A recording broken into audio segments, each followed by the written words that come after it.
Hi everyone, it's Margaret here with 60andMe. Thank you so much for joining us today, and I hope that you're having a fabulous year so far.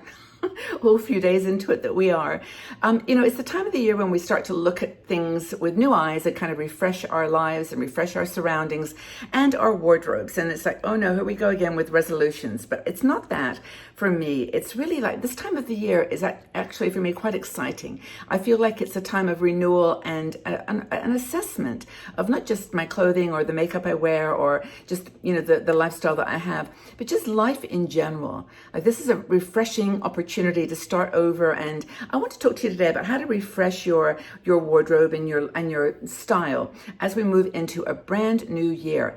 And I think if there was one year that was so full of expectation and hope and just energy and hesitation in a way, it's 2021.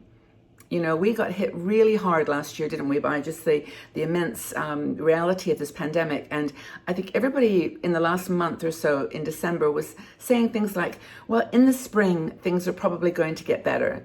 When the vaccine is available for everybody and everyone's, feeling better about the whole process of being in control of this situation, things are going to get better. And so I think that now that we're kind of moving in that, we're there now. We have turned the corner of a year and we're now in this new year. What are we going to do to change and to discard? What are we going to embrace or shift? And I think that, looking at refreshing your image is kind of an important one. Now, I chose gray today because gray is actually, believe it or not, the color for 2021. Or I don't know if it's this gray, but it's gray. Gray and I think a yellow color. I mean, both colors that I don't wear very much of at all, but I have this gray one, and whenever I wear it, I actually feel kind of neutral in the sense that I could put a lot of like different colored necklaces. Like I'm not wearing pink today. Like normally I would wear pink, but I'm wearing a greeny turquoise color. And anyways, so I chose gray because I wanted it to be kind of a neutral color that we could talk about, and you could share with me maybe what your color trend is for right now at this moment in the new year.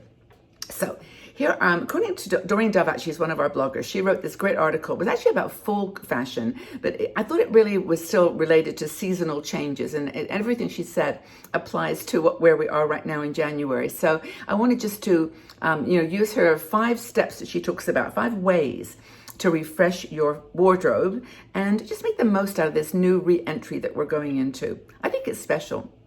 I really do. And I think that a lot of fashion trends that we're going to see this year are going to reflect that hopefulness and that, just the vision of change and moving forward. So first thing she talks about, we all know this, perform a closet edit.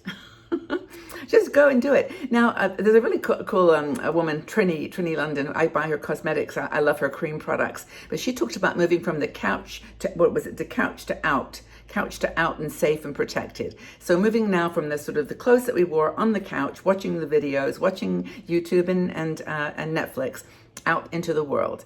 And that's in order to do that, perform this closet edit. And this is a thing where I think you have to use your instinct and your gut. Because whenever I go to my closet now, and it's a very small closet, I could show you because I have a small space. I live in a studio room. I open it and everything in there, honestly, is what I want. There's nothing in there now. I've done so many closet as edits that I don't even look in the closet and think, oh, I don't want that anymore. Everything is what I want. So if it's outdated, if it's out of style for you, if it's the wrong size, if it's something that just doesn't speak to you, just let it go. And I know that's harder said than done because we get attached to our clothing, we get attached to our accessories. And for me, it's necklaces. And I make a lot of my own necklaces now. And, how can you throw away something that you've made? So I know how hard it is. So let go. If you're always wearing black pants and that's all you've worn for the last, several years, if you've got ones that are pink or green or purple or some other color, just let them go because they're probably not going to ever get worn again. But if you spent a lot of money on them or you were given them as a gift, you've got to find a way to justify letting them move on. So I think we have to, be at peace with that and maybe try choosing things now that are in your closet that you love. And then the second thing that Doreen talks about is buying 6 new things. Okay, so I'm not saying that everybody has to go out now and spend $600. six new things do not have to be expensive, but they just have to validate and reaffirm and amplify the rules, the guidelines that you gave yourself when you were doing your edit. So 6 things. Now she talks about, for example, simple things like jewelry. You can make some beads, or you can actually go and buy a brooch, or just something that is very in your color, in your like the genre, in the style, romantic or quirky or casual, or whatever, turquoise for the sea. Whatever your style tends to be, just choose a little something that goes with that. New pair of shoes. Just a simple pair of if you're wearing flats or boots, just a new pair. I have worn the same style of shoe for probably about 8 years now. And I have bought the same style of flats for repeatedly. I'm on the 3rd pair, but they're all still okay. But there's something about buying a new pair that's got just a sparkle to them, or maybe a slight different finish or whatever. A new pair of shoes can just really lift up your spirits. As kind of just a white blouse. Just a white blouse or a white t-shirt, something that you're going to love to wear, you wear all the time. And another thing she talks about is a tailored jacket or a sweater. Now, I just bought a green sweater, which green isn't really my color. I guess it is because I'm wearing it today too. But green, a jacket, and I really love it. I haven't had a chance to wear it yet because I'm still wearing winter clothes, but it's going to be really beautiful. Or, sweater. Or maybe a sweater that's like in a unusual blend. There's some really lovely textures out these days. And even in the lower end stores, the ones that are for younger people, in quotes, that want to spend less on not cashmere, but something that feels like cashmere, you can find them. Yes, you've got to wash them carefully, and yes, they don't last for 12 years. But if you haven't got a lot to spend on clothes, for those 6 items, just buy 6 little things that make you feel put together. Another thing is to change your hairdo. Now I'm working on a new hairdo here. I'm gonna start bringing my hair back a bit because I think I want to get it off my face, and that's for me just a mission, because I find that my face now needs a little bit of space. And so I'm going to try. And I've gone in my own life from a straight bob, very straight hair, to more of a shaggy kind of layered look. And I like that. So maybe your hair is a place you can start. Doreen actually gives an interesting observation, which is always choose a younger hairdresser. Now that's just her fun thing to say, but I found that to be interesting, true. They're up to date on style and they know what they're doing. And I have a lovely girl, Elena, who does my hair, and she's in her 20s, I think, maybe early 30s, and she's great. But that's one thing Doreen says: find a younger hairdresser who are gonna try this. Margaret, what about fringe again? I don't know about fringe. I think I had my days with my fringe, but anyway. You can use Skype or FaceTime to get some ideas, and just fresh ideas. The next thing she talks about is changing your skincare and your makeup regime. I'm looking at my notes here because I should know this, because I have a huge collection of makeup, and there's really nowhere in my world anyway to exchange it or to donate it.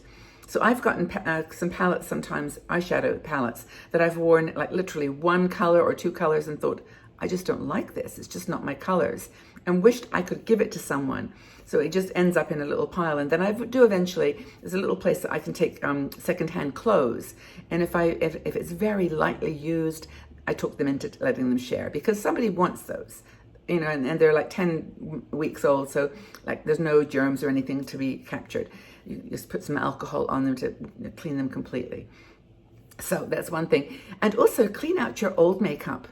Mascara really should be thrown out every 3 months, 3 or 4 months. That's why I don't spend a lot on my, anything really anymore. I try to find drugstore duplicates or dupes for everything that I am attracted to.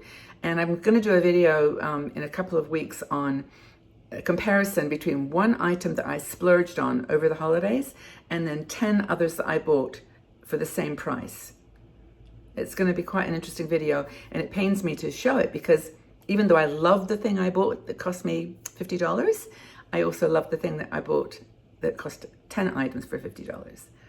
So I'll do that video, but that'll be interesting. But anyway, think a bit more about skincare and makeup, because a lot of brands now are combining those two. A lot of cool trends in makeup so that they're healthier for your skin. And of course, use the same logic as clothes. Let go things that are older, that don't suit you or that you don't use. and just, get back into a sense of truth about your style and truth about your colors and the things that you love to wear. So what are your favorites in foundations? Maybe choose the top 5. If you collect that many, I certainly do. I had probably close to 10, and I've cut it right back now to 5. And in fact, that's one of my missions for the new year. And, don't get your foundation, when you can online, learn your colors so you don't make mistakes.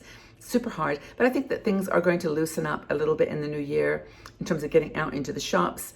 I hope, that's my desire, my hope, and maybe you're thinking the same thing. Oh yeah, one more thing she talks about, which is kind of cool, is get a professional headshot, get a picture taken, because, well, truthfully, we're not getting any younger, right? The wrinkles are not reversing. So just go out and treat yourself to a nice or a good selfie. Put the makeup on, put some nice clothes or necklace, and just take a picture and snap the nice image. There are some really cool things online, like apps that where you could alter the pictures a little bit, just a little bit of softening. Why not? I don't bother with that too much anymore. I'm kind of getting used to these wrinkles. What are they doing? They're just appearing. I decided smiling is like the number one antidote, right? Anyway, this is going to be a new season. It's going to be a new year. We are in for probably more surprises. We don't know what's going to happen like we didn't last year, but this is going to be the year that we have a chance to turn a corner and start to rebuild our lives. And let's start with our sense of style, our fashion, our clothes, our makeup, our hair, and hopefully emerge as a stronger, more consistently beautiful woman that we know, consistent in the sense that we know our style. We know who we are. So have a really wonderful day wherever you are, everybody. I'd love to know what you're doing to refresh your wardrobe as we move into 2020. Put your comments in the section below. Let's have a chat. Okay, everybody, have a wonderful day wherever you are, and we'll talk again soon. Bye-bye for now.